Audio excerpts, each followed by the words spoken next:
Qu'est-ce que la justice pour vous? Et finalement, qu'est-ce qui différencie le bien du mal?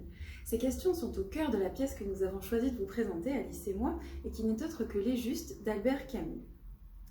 Elle a eu un impact tout particulier sur nous car elle aborde des questionnements philosophiques qui ont traversé l'histoire de l'humanité.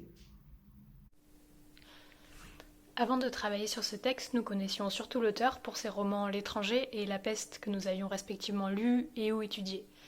Nous avons ainsi plus facilement identifié le thème de la révolte comme quelque chose de récurrent chez l'auteur, à travers ces trois formes de support qui sont le roman, avec La peste, le théâtre avec l'état de siège et les justes, et l'essai avec l'homme révolté. Camus s'est également distingué pour son travail en tant que journaliste militant, engagé dans la résistance française, et n'a jamais cessé de lutter contre les idéologies politiques qui détournent des droits humains. Remettre ainsi en lumière les idéaux de l'auteur nous a permis de mieux saisir les enjeux que la pièce et donner des pistes sur sa lecture et son analyse. La pièce a été représentée pour la première fois au théâtre Herbetto le 15 décembre 1949 avec Maria Casares et Serge Reggiani dans les rôles de Dora et Kaliaïev.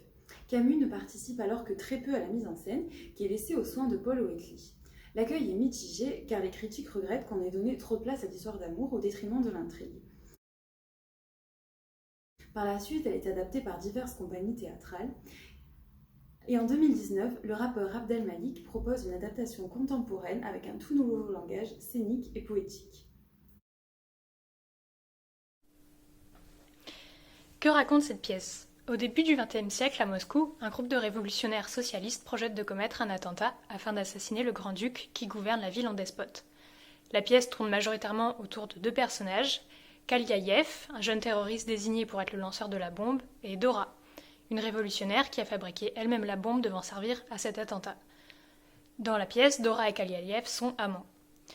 La pièce est fondée sur des faits historiques réels. Le 17 février 1905, le groupe terroriste des socialistes révolutionnaires a commis un attentat sur le grand-duc Serge à Moscou. En 1949, un premier manuscrit est écrit sous le titre La Corde, puis corrigé sous le nom Les Innocents avant de prendre son titre définitif Les Justes. Le style épuré, presque froid de Camus retranscrit à merveille toute la tension qui assaille les personnages au fur et à mesure de leur mission.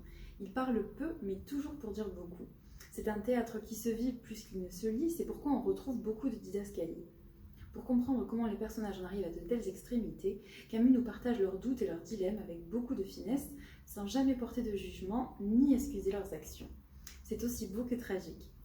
La place de l'amour, celui qu'ils éprouvent l'un pour l'autre, pour l'organisation, pour le peuple russe, est évoquée tout autant que la haine, comme deux faces d'une même pièce.